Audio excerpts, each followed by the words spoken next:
Hello and welcome to this video. Today I want to show you how I made this surface plate out of a big slab of steel, 400 by 500 millimeters and roughly 28 millimeters in thickness.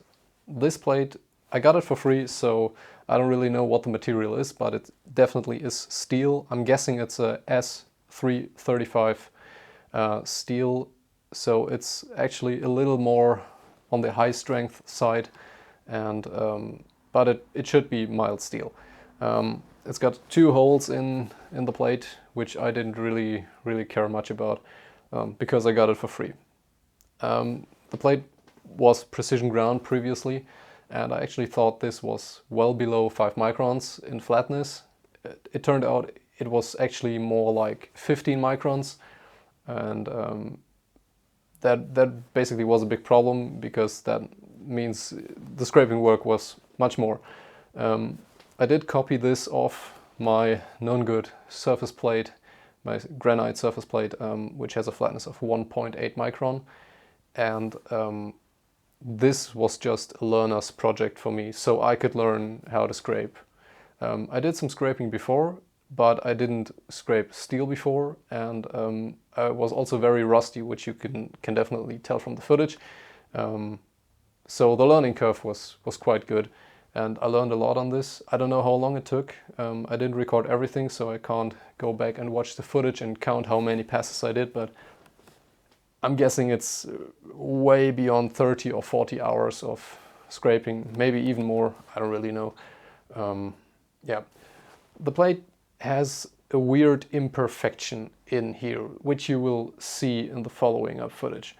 At first I thought this imperfection was something that came from grinding. It turned out, I think it's either a general imperfection in the material, or this comes from like somebody heating it up with a torch and trying to flatten out the material, either in the steel production or hot rolling process of this plate. I'm not very sure, but this little half moon that you will see from now on in the footage, it's actually very hard, so I know it has to be either an imperfection or has been locally heat treated. That's everything I know about it, but I'm also not going to worry too much about that. Overall, I'm very happy with the plate, and yeah, have fun while watching the footage and the work that got into this.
Great, so the second pass is done, and what I experienced as well is just how much more consistent this got. First of all, it's been a while since I've been scraping and I was very rusty, so this really helped. But I think the first pass always feels strange for me because then the surface is untouched, and now we actually start getting a good pattern, and so scraping feels much more natural. And as you can see, like, all the strokes are pretty much in the same overall angle over the plate and fairly same or equal length. And yeah, I think like this rough pass, the second rough pass, took me about 25 to 30 minutes. So it's a whole lot of work.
So this is the third print, and I think I kind of found the right amount of bluing paste that I need. And what you can see here is that we have a good amount of bearing surface in this axis.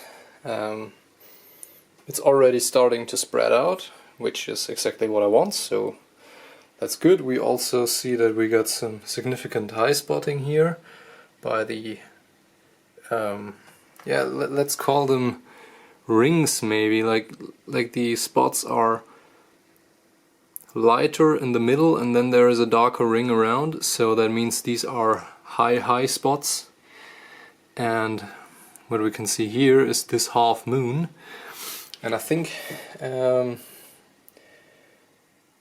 maybe you remember the grinding pattern that this plate had before. Like this is the exact center of the grinding pattern, and so this is a very high spot, which of course makes sense.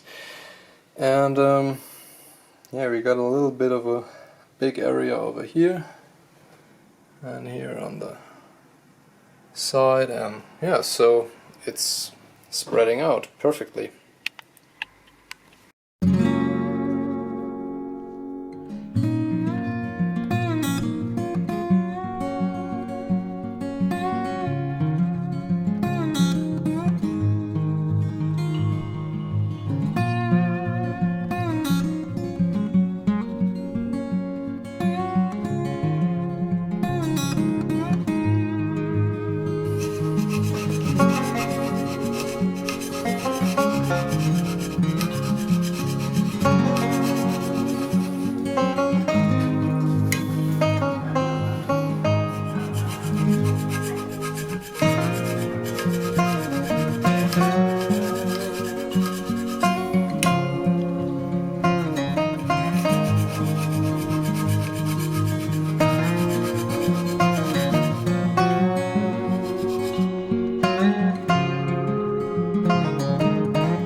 So many repetitions later, we got kind of a good print. I think 80% of the surface is touching. We are still a little bit low on this side, but I can see starting it to pick up. Let's pick it up here. Let's pick it up here. So I'm gonna rescrape the high spots once, and then we can go see if we can go finer maybe or not.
So I did about like maybe 8 passes on this plate, maybe more.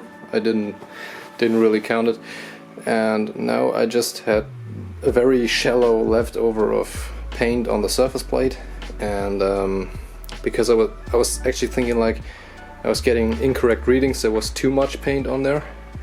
Now you can barely see any paint, which is good, because we can see that we clearly have some very significant high spots here in the middle, but also all around the edges and here in this area, here on the edges, stuff like that. So I think we're getting a quite good reading. I don't really have to increase the amount of paint. Now we only see the highest high spots, as we will now proceed to get finer and finer and really start chasing single points, because I already got fairly good contact. And first of all, I want to remove all these high spots, get another reading, and then see how it goes.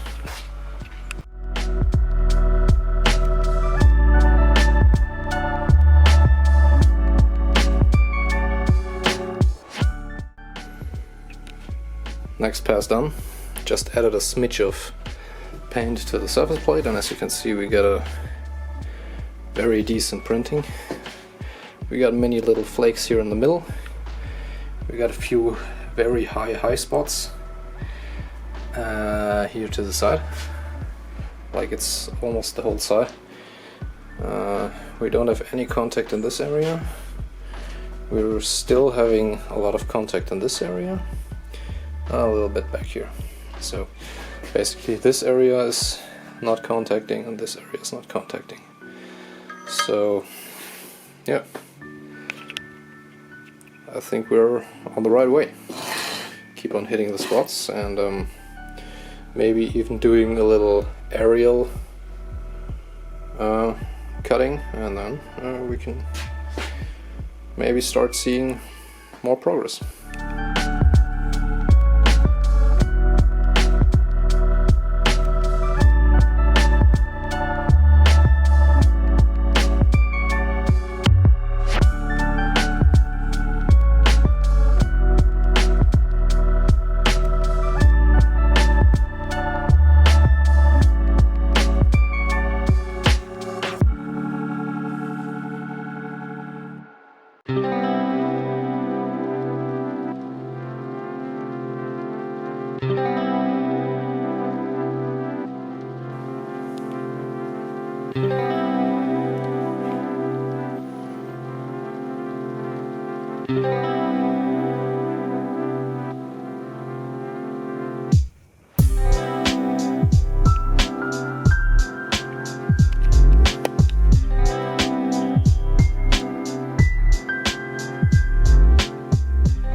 So I hope you can see what I can see. So I did 2 passes of finer scraping where I just switched the blade position. So I did approximately 50% of all the points in this direction and then switched over to this direction. And I'm always switching the start position. So since I just started this way last round and then did this way, now I'm gonna start this way the first round and then finish up the other 50% of the points in this direction. And I just added a little bit more ink to get a little better printing, and I think right now we got a good amount of ink there on the plate, and as you can see we almost got full contact, except for this area there's still a little bit shallow there, but I think this is gonna start picking up very soon, since it's got single points that are contacting. This area is pretty much dead. This corner, I'm not gonna worry about that. Same for this corner. Yeah.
So I used a little trick to make the Prussian blue a little bit more visible, which was covering the surface with a red Sharpie or like any permanent ink marker, and then using some ethanol and rubbing it all over the plate very evenly and very shallow.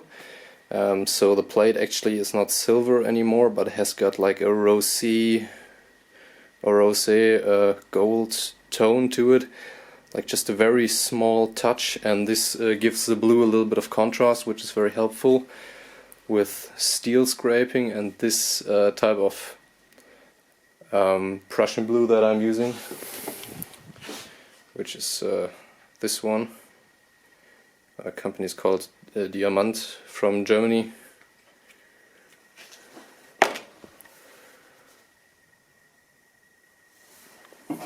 And we got very decent contact, and I'm already thinking about stopping here.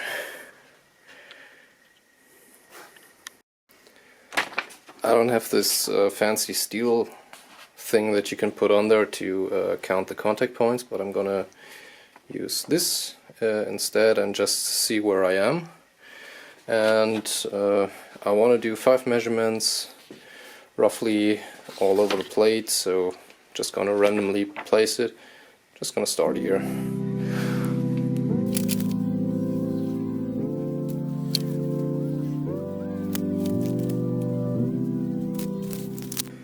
So we have roughly 20 contact points here, 30 over here, 27, 27, 22. Yeah, not sure. I might continue, I think. But the good thing is, like, we have contact all over the plate except for this area, this edge. It's not contacting the last 25mm or 1 inch of this edge is not contacting. This edge is contacting, this one is, and we still have this strange imperfection here, which is okay. And overall we got a little bit more density over here on this side, and a little bit less density here and here, but it's okay. I think we're getting there.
So we are finished with the surface plate and it turned out very nice. I'm very happy with the results, and what you can see here is just the setup that I used to verify the flatness of this surface plate.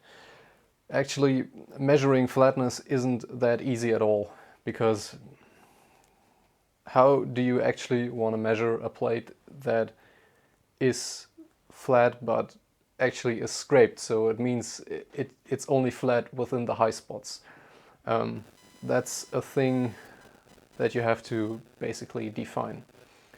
A hand scraped surface plate is not flat in general, but flat within overall the high spots, and so that means you always have to basically take the average of a certain surface, because there are high spots and like valleys in between. And if you would just use an indicator like this and go across the plate, you would see a significant deviation. So what we are using to verify the flatness of this part, of this surface plate, is this little part. This is a test gauge by the Swiss company Tesa. It's used to check the flatness of precision lapped surfaces, so lapped and polished, and then you will see some optical interference and you can check them for flatness. This has a few minor scratches in it, so it's no longer good for that, but it's still good enough for what we are doing here. This has a flatness, each side has a flatness of less than 0.2 microns and a parallelism of less than 0.4 microns. So this is dead precise. As well, we are going to use this millimes micron indicator. That means each deviation on the scale basically is 1 micron. As well as this old height gauge. It might look a little rough, but the bottom side is precision scraped, so this will have a very, very good rest on the surface plate. As you will see, the millimes indicator is not calibrated. Actually, it failed quality control. This can mean certain things. The tolerances that come from factory within these millimes indicators are very, very small. There might have been a little bit of dirt somewhere. You know, these obviously get used, so there might be a little bit of dirt on the outside. It might get in contact with the tip during quality inspection, and sometimes maybe they are in a hurry, and yeah, then this will fail the calibration by just 0.5 microns. Also, the scale goes from minus to plus 50 micron, so within that range, if there is just one area where the repetition of certain values doesn't come to zero, this may also fail quality control. For now, I think we have to trust this. I've double checked this with a calibrated and known good indicator, and I actually couldn't see a problem with that. But yeah, for now we gotta trust this. What you will see in the following is what I did. I did check the surface plate in all 4 directions, which means I actually used this stand and this indicator, moved it around like that, and measured in total 176 points on the surface plate, which is certainly overkill. And from the raw data that I got right now, I can see that the total deviation seems to be less than 3 or 4 microns. So I think that's pretty darn good, and I will try to put all the data in the computer and yeah, maybe draw a map with all the values that I took, so that we have a little visualization of this. Yeah. So the problem that lies within measuring a scraped surface, first of all, is the following. You may think about something that is absolutely flat, but a scraped surface actually isn't that flat. It's just something like this. So So overall you have many high spots which are flat within one plane, and this is what makes your surface plate flat. But if you just basically go and want to use a standard indicator, maybe even a micron indicator, and you use the test ball, you will always like drop into these valleys, and this is what makes the needle like jiggle around. So you can't actually use that for measuring the flatness. What you need to do is you need to put something on here that is very flat on the one side, let's say side A, and the side B has to be parallel and flat, and then you can use your testing setup to check it for flatness.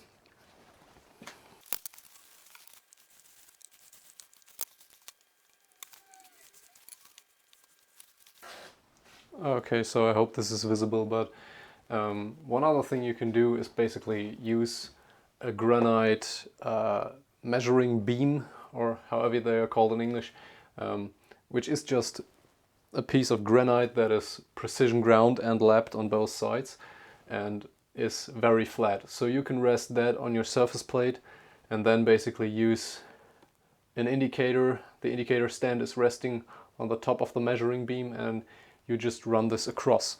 The problem with that is actually that the measuring beam, even if you buy the highest precision grade, usually has an error of 1 or 2 microns. So measuring below 1 or 2 microns basically is absolutely impossible. You can't do that with this setup.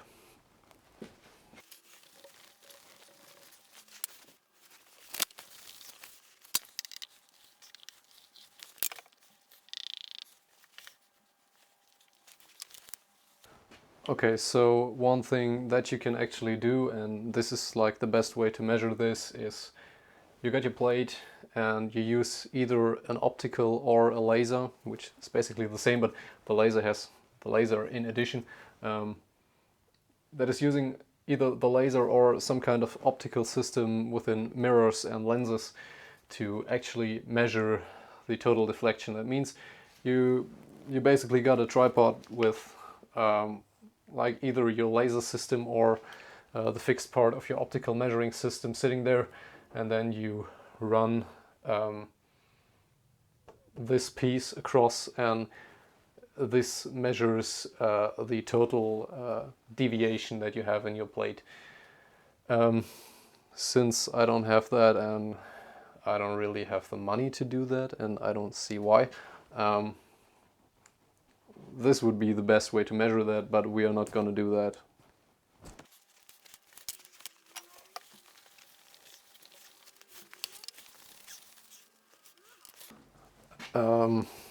One problem that lies within the measuring method that I'm using is, let's imagine something like this. Let's say the surface plate looks like something like this, so it has a very big radius, and I'm actually using my little stand and my little measuring device, and then we got our millimesh thing going on here. Let's say the plate has a perfect curve of like one fixed radius. You can move this around, and the deviation that we will see in the needle will always be 0, because the radius is the same all over the plate. Luckily, this is just a theoretical thing and not really something that will occur in real life.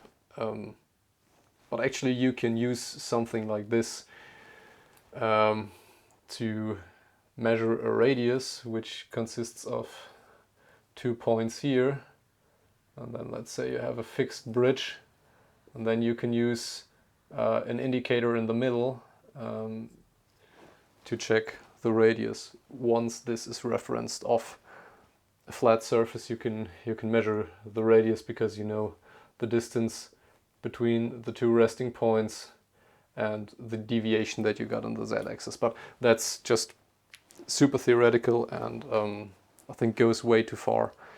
At a certain point, and that's everything that I want to say with this, is at a certain point you always got to stop and say, okay, I'm gonna trust and believe what I'm measuring here, because within a micron range you can always measure something and get different results. So sometimes you gotta step back and say, okay, this is good enough, and for me this measuring method is good enough, and I'm gonna trust this.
Last but not least, I want to show you something very cool.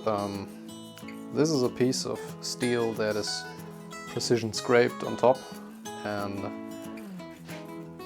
both the plate and this part are fully degreased. There is no oil in between them.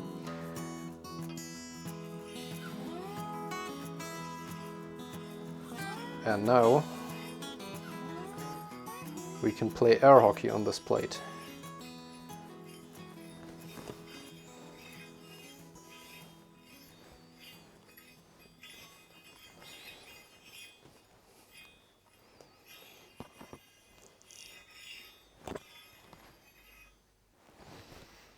That's pretty cool, huh? Just gonna unplug my mic and we will go a little bit closer. I hope you can see that there is actually no contact in between them when it's floating.